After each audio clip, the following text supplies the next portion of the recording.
Let's do this. Can you see my hands? I can. Cool. This is the first time I'm coming to my home.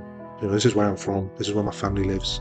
Honestly, I've never seen anything like it. My mother was expelled from her school and was stripped of her citizenship. It's a very Palestinian love story. I got pulled over to one side and she said, you know, you could be killed in Gaza. We could kill you in Gaza.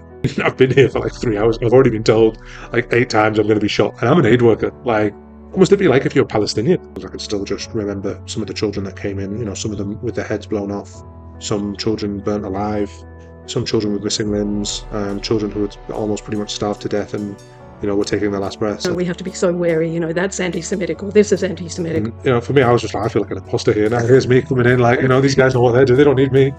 Free Palestine, that's anti-Semitic. Or from the river to the sea, that's anti-Semitic. The lesson we learned was that this should never ever happen again. Yep. And by that we didn't just mean it should never ever happen to Jews again. We meant it should never happen to anyone again. And As long as he's a friend of Israel, he can do the Nazi salute, right? But solidarity, comrade. yeah, I really appreciate it. The level of Islamophobia is 3 times that of anti-Semitism. This government is still, you know, it's still got its 917 million contract with Elbit Systems. That, you know, we don't even treat Indigenous people here with respect.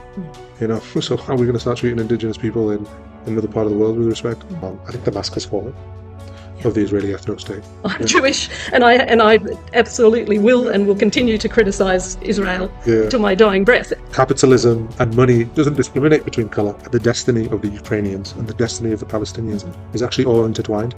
I think there will be a fight back. It is the same struggle that they have in Congo. It's the same struggle that they have in Yemen, in Sudan, in Syria. The road to freedom and democracy runs through Gaza.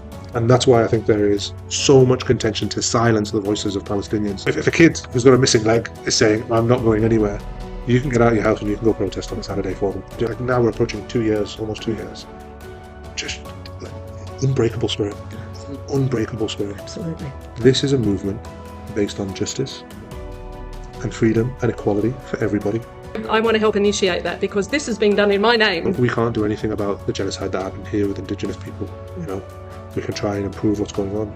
There is a genocide that's going on right now in Gaza that we can try and stop.